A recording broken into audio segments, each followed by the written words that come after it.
Kalingap, welcome back to my YouTube channel. Mga Kalingap, magandang araw po sa inyong lahat. Sa amanda ko kayo ng mundo naroroon ngayon. Bago ang lahat, may galab shoutout po sa lahat. Lalo na po kila Kuya Bal Santos Matubang, Ate Eda Vlogs at Kalingap Rab.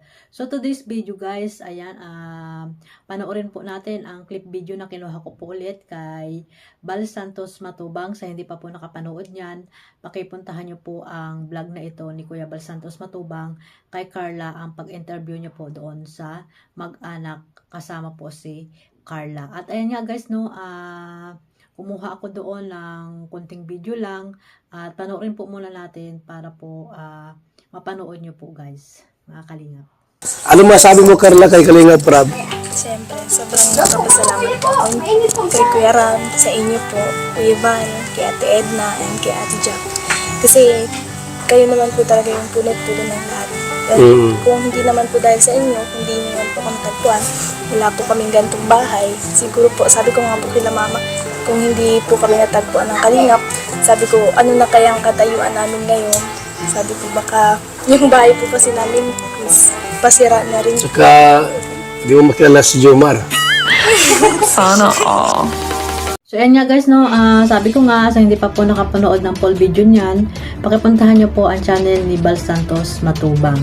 So ayan, no, in-interview ni Kuya Bal si Carla, no, at ayun nga, talaga namang mula sa puso ang pasalamat at walang sawang pasalamat ni Carla at ng kanyang pamilya kila Kuya Bal Santos Matubang, kay Kalingap Rab, lalo na po dahil si Kalingap Rab ang nagpapabahay dyan kay Carla. At syempre wala naman si Kalingap Rab kung wala si Kuya Bal Santos Matubang. At ganon din kay Ate Edna, ayan, nagpasalamat din si Carla at ng kanyang magulang. So napakaswerte talagang bata ito si Carla dahil sunod-sunod ang blessing na natanggap nila ng kanyang pamilya, na sana nga, sabi ni Kuya Bal, ay huwag siyang magbabago.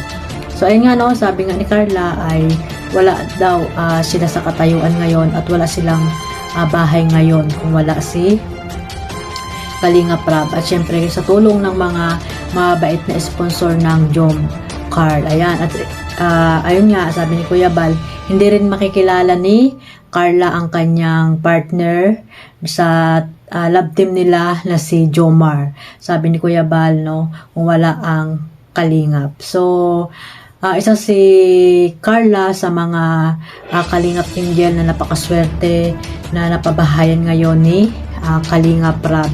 At ayun nga, no,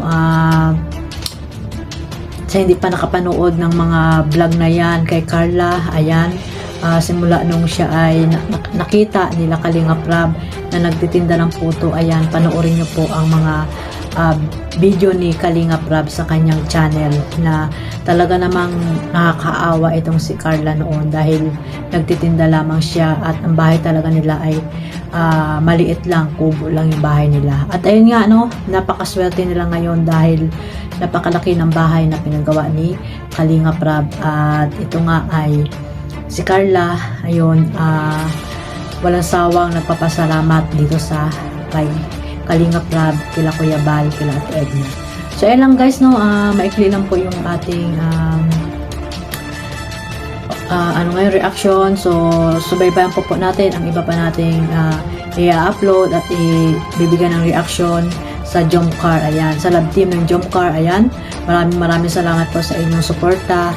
At syempre lahat po ng love team, mga Kalingap, ay ating suportahan para po marami pa pong matulungan si Kalingap Rab, ayan. At syempre huwag nating kalimutan na suportahan ang ating ama ng Kalingap, Kuya Bal Santos Matubang, at ang kanyang may bahay na si Ate Edna Vlogs. At syempre ang buong Karipa, ayan, suportahan din po natin ang buong Karipa, ayan. At syempre maraming salamat sa walang sawang suporta sa amin ni Sis Teacher N sa aming tambalan sa Caraba tuwing alas 9 ng gabi. At syempre suportahan nyo rin po yung buong team Kalingap, ayan, yung mga masisipag na nag-charity talaga sa Pilipinas. At syempre sa aking mga kapwa OFW, ayan, mag-iingat po tayong lahat guys, at sana ay pagpalain tayo ng poong may kapal. Ayan lang guys, God bless us all, bye bye.